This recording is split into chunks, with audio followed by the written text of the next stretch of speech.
माझं सोलापूर न्यूज मध्ये आपल्या सगळ्यांचं स्वागत। महाराष्ट्रातील अनाथांचे नाथ, महाराष्ट्राच्या लाडक्या बहिणीचा अतिशय लाडका भाऊ म्हणून ज्या महाराष्ट्रानं डोक्यावर घेतलेले आपल्या राज्याचे लोकप्रिय उपमुख्यमंत्री आदरणीय एकनाथरावजी शिंदे साहेब, मंचावर उपस्थित नामदार आदरणीय भरतशेठजी गोगावले साहेब, मंचावर उपस्थित नामदार आदरणीय प्रकाशजी आंबेडकर साहेब, मंचावर उपस्थित आपल्या राज्याचे माजी मंत्री मार्गदर्शक आमदार आदरणीय तानाजीराव सावंत सर, मंचावर उपस्थित राज्यसभा नूतन खासदार डॉक्टर आदरणीय ज्योतिताई वाघमारे मॅडम, उपस्थित खासदार आदरणीय धैर्यशील दादा माने, उपस्थित मार्गदर्शक आदरणीय शहाजी बापू पाटील, आदरणीय चंद्रहारजी पाटील, आदरणीय सिद्धारामजी मेहत्रे साहेब, आमदार राजाभाऊजी खरे साहेब, आदरणीय सहकारी मार्गदर्शक अमोल बापू शिंदे, साईनाथ भाऊ अभंगराव, चरणराजजी चौरे, संजय बाबा कोकाटे, शंकरांना धोंडगे, आज या पक्ष प्रवेश सोहळ्याच्या निमित्तानं माझे सहकारी अनिल दादा सावंत, व्यासपीठावर असलेले नगरीच्या नगराध्यक्षा, उपस्थित आपल्यासोबत प्रवेश करणारे सर्व सन्माननीय आणि नगरसेवक, सन्माननीय नगरसेविका, जिल्हा परिषद सदस्य, पंचायत समिती सदस्या, पंढरपूर आणि मंगळवेढा तालुक्यातील तमाम भारत नानांच्या विचारावरती प्रेम करणारे, प्रत्येक गावातील वडीलधारी प्रमुख पदाधिकारी, गावचे सरपंच, आजी माजी पदाधिकारी, प्रमुख लोक, उपस्थित प्रमुख संस्थांचे पदाधिकारी, सर्व वडीलधारी, उपस्थित मंचावर शिवसेनेचे सन्माननीय सर्व पदाधिकारी, सर्व वडीलधारी, सर्व सन्माननीय पत्रकार बंधू आणि उपस्थित तरुण सहकारी मित्रांनो, आजच्या या पक्ष सोहळ्याच्या निमित्तानं मी आदरणीय शिंदे साहेबांचं मनापासून अंतकरणापासून या ब्रह्मांड नायक पांडुरंगाच्या नगरीमध्ये त्या ठिकाणी अंतकरणापासून स्वागत करतो। साहेब, 2009ला या मतदारसंघाची पुनर्रचना झाल्यानंतर देवभूमी पंढरपूर आणि संतभूमी मंगळवेढा या दोन्ही नगरीची हा मतदारसंघ झाल्यानंतर 2009, 2014, 2019ला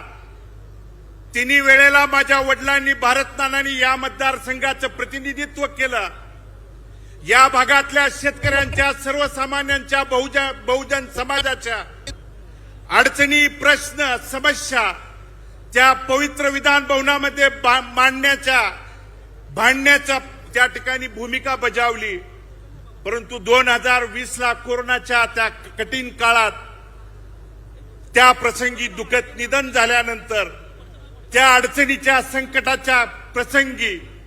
ज्यावेळी मतदारसंघावरती प्रतिकूल परिस्थिती, अडचणीची परिस्थिती, माझ्या कुटुंबावरती संकटाची, अडचणीची परिस्थिती त्या दरम्यान आली, मग झालेली पोटनिवडणूक असेल, त्यानंतर साहेब 2024ला झालेली निवडणूक असेल, पोटनिवडणुकीला साहेब 3700 मतांनी मला पराभवाला त्या ठिकाणी सामोरं जावं लागलं। पराभवाला सामोरं जावं लागल्यानंतर राज्यातल्या प्रत्येक नेते मंडळींच्याकडे या मतदारसंघातल्या, तालुक्यातला प्रत्येक प्रश्न पोटतिडकीनं मांडण्याचा, त्या ठिकाणी घेऊन जाण्याची भूमिका मी मांडत होतो, भांडत होतो, बोलत होतो। परंतु तालुक्यात बऱ्याच लोकांनी सांगितलं भालके संपलेत, भालकेचं काय आहे। पण 2024ला देखील साहेब निवडणूक लढवत असताना या भालकेचं काय आहे म्हणून त्या ठिकाणी सांगितलं। पण त्या प्रतिकूल परिस्थितीत साहेब डोक्यावरती कुणाचा देखील हात नसताना ती निवडणूक लढवली आणि इथल्या मायबाप जनतेने, कारण माझ्या वडिलांच्या जाण्यानंतर माझ्या वडिलांनी जर माझ्या पाठीमागे काय सोडलं असेल, कारण वडील मुलासाठी इस्टेट प्रॉपर्टी संपत्ती सोडतो, माझ्यासाठी जी इस्टेट प्रॉपर्टी धन संपत्ती आहे ती माझी मायबाप जनता ही माझी इस्टेट प्रॉपर्टी धन संपत्ती आहे साहेब. मला 1,16,717 मतदार बंधू भगिनींनी आशीर्वाद देऊन पाठबळ देण्याची भूमिका त्या दरम्यान बजावली. 8,400 मतांनी त्या ठिकाणी पराभव स्वीकारावा लागला. पण पराभवानं खचून न जाता लढणं त्या ठिकाणी काळाची गरज आहे. लढणं, कारण साहेब मी आपली भाषणं नेहमी त्या ठिकाणी ऐकत आलेलो आहे. रणांगणातनं त्या ठिकाणी पळ कधीच काढायचा नसतो, रणांगणातनं पळायचं नाही तर प्रत्येक रणांगणातनं पळवायचं काम त्या ठिकाणी करायची भूमिका, पार पाडायची असते भूमिका. आणि म्हणून साहेब 4 महिन्यापूर्वी नगरपालिकेच्या निवडणुकीच्या निमित्तानं, कारण आपल्याला साहेब भेटायला येत असताना ज्या अनाथांच्या नाथ म्हणून ज्या महाराष्ट्रात आपण त्या ठिकाणी साहेब प्रसिद्ध आहे, गोरगरिबांना मदतीचा हात देणं, कार्यकर्त्यांना ताकद देणं, बळ देणं, कारण या पंढरपूरकरांनी नाही तर संपूर्ण महाराष्ट्राने साहेब बघितलंय. आज आपण मुख्यमंत्री असताना साहेब पंढरपूरकरच नाही तर संपूर्ण महाराष्ट्र बघत होता. आषाढी वारीला साहेब इतिहासात अनेक मुख्यमंत्री साहेब आले, पण आपण एकमेव असे मुख्यमंत्री आहात की आषाढी वारीच्या नियोजनासाठी अगोदर 2-2 दिवस त्या ठिकाणी, मग वाकडीपासून तो मंदिर परिसराचा प्रत्येक भाग ना भाग फिरून,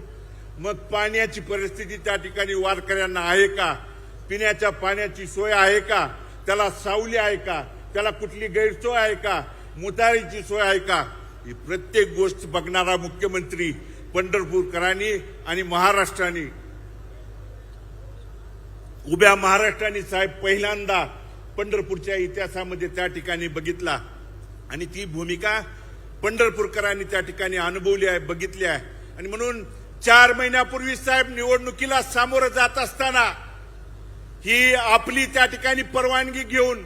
आपण सांगितलं, जा लढ, तुझ्या पाठीमागे मी खंबीरपणे उभा आहे म्हणून सांगितल्यानंतर मी इथल्या सगळ्या सहकार्यांना, कार्यकर्त्यांना सांगितलं होतं की आपण त्या ठिकाणी सक्षमतेने ही नगरपालिकेची निवडणूक लढवायची. आणि साहेब निवडणूक लढवत असताना आज जिल्ह्यात अशी परिस्थिती आहे साहेब, आमच्या विरोधात लढत असताना आमदार असतील, राज्याचा त्या ठिकाणी या जिल्ह्याचा पालकमंत्री गणपती मंडळाला आरतीला फिरावं तसं साहेब गल्ली गल्ली बोळाबोळाने त्या ठिकाणी फिरत होता.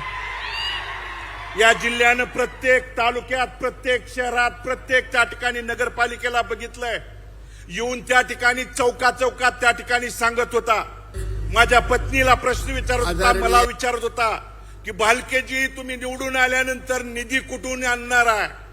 तुम्ही निवडून आल्यानंतर त्या ठिकाणी निधीला माझ्याकडे यावं लागणार आहे. पण मी त्यांना ठामपणे त्यावेळी सांगितलं होतं, भारतनाना भालकेंच्या तालमीत तयार झालेलो होतं आम्ही त्या ठिकाणी कार्यकर्ते आहे, निधी कुठून आणणार आहे, अरे निधी देणारा हा माणूस आहे, इथं बघ येऊन. आणि म्हणून निधी कुठून देणार आहे, हा जो त्या ठिकाणी आविर्भाव आहे, गर्वाचा जो त्या ठिकाणी उन्माद आहे बंधूनो, पांडुरंगाच्या नगरीत ज्या ठिकाणी साधू संतांनी आपल्याला शिकवण दिली आहे, त्या ठिकाणी अतिगर्वाचं जे त्या ठिकाणी जो चढलेला आहे ना, आज जिल्ह्यात प्रत्येक भागात गेल्यानंतर अशा पद्धतीची वर्तणूक, वागणूक त्या ठिकाणी आपल्या जिल्ह्यात राजकारणात, समाजकारणात दिली जाते. अरे शिंदे साहेबांनी मुख्यमंत्री असताना, उपमुख्यमंत्री असताना कधी पक्ष, पार्टी, जात पात, गट तट कधीच बघून त्या ठिकाणी निधीच्या बाबतीत कधी त्या ठिकाणी दिलं नाही. आणि म्हणून ती भूमिका बजावत असताना या गोष्टी त्या ठिकाणी जाणून बुजून काही अडचणी आणण्याचं, गुन्हे देखील दाखल करण्याच्या भूमिका त्या दरम्यान काही गोष्टी साहेब आमच्यावरती त्या ठिकाणी झालेल्या आहेत. आणि म्हणून या 3-4 महिन्याच्या कालावधीत साहेब आम्ही ज्यावेळी आपल्याला भेटलो त्यावेळी निधीच्या माध्यमातून, मग आदरणीय तानाजी सावंत सर असतील यांच्या माध्यमातून मी आपल्याला त्या ठिकाणी भेटलो की पंढरपूर नगर परिषदेच्या माध्यमातून साहेब नगराध्यक्ष आणि सर्व सन्माननीय नगरसेवक या ठिकाणी मंचावर आहेत. नगर परिषदेच्या प्रशासकीय इमारतीसाठी साहेब विशिष्ट त्या ठिकाणी वैशिष्ट्यपूर्ण निधीतून 50 कोटीच्या निधीची साहेब त्या ठिकाणी आपल्याला मागणी त्या दरम्यान केलेली आहे. पंढरपूर शहराच्या विकास आराखड्यातल्या रस्ते विकसित करण्यासाठीची साहेब आम्ही त्या ठिकाणी 100 कोटीची मागणी आपल्याकडे केलेली आहे साहेब. यशवंतराव चव्हाण तलाव त्या ठिकाणी परिसर विकासासाठीची 30 कोटीची आपल्याकडे निधीची मागणी केलेली आहे. वैशिष्ट्यपूर्ण निधीच्या संदर्भात साहेब कार्तिक वारी, आषाढी वारी आणि इतर त्या ठिकाणी ज्या वाऱ्यांच्यासाठी जो निधी दिला जातोय तो निधी वारी त्या ठिकाणी आषाढी वारीच्या 10-15 दिवस आधी दिला जातो.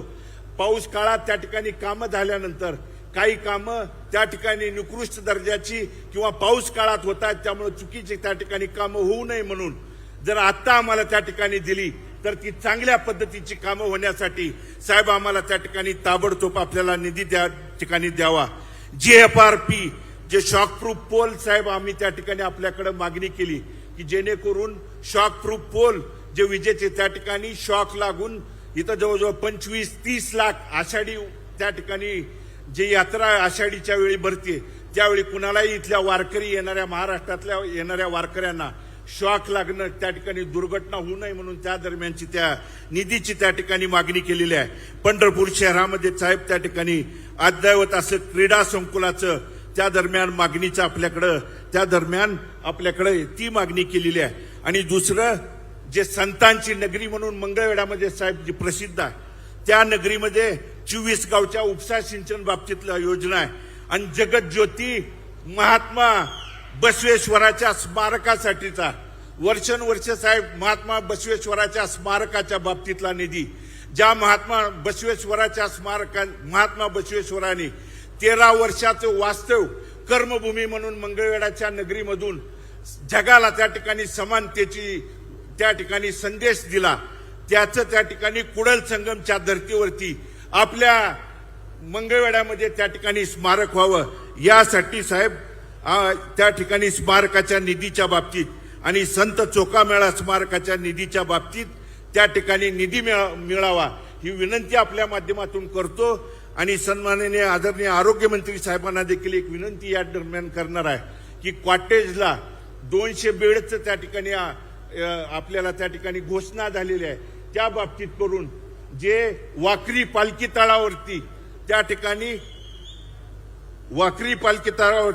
ते ट्रामा केअर सेंटर साहेब आपण आषाढीच्या वेळी त्या ठिकाणी येऊन पाहणी करून देखील त्या ठिकाणी गेला होता, ते देखील करावं ही मागणीच या दरम्यान करतो. एवढंच विनंती या निमित्तानं करतो आणि मी पुनश्च एकदा आदरणीय साहेबांचं अंतःकरणपूर्वक मी आभार या दरम्यान व्यक्त करतो. आणि साहेब आपण जो आमच्यावरती विश्वास दाखवलाय या पक्षामध्ये भविष्य काळात आदरणीय बापूंनी सांगितलेल्या पद्धतीनं या पक्षवाढीच्यासाठी भविष्य काळात आपल्या विचारानं जास्तीत जास्त त्या ठिकाणी आपल्या जिल्ह्यात त्या ठिकाणी शिवसेनेचे आमदार निवडून देण्यासाठी आम्ही भविष्य काळात आपल्या सोबत त्या ठिकाणी ताकदीनं लढून त्या ठिकाणी आपल्या सोबत राहू एवढंच या निमित्तानं अभिवचन देतो आणि मी माझं मनोगत थांबवतो. धन्यवाद. जय हिंद, जय महाराष्ट्र.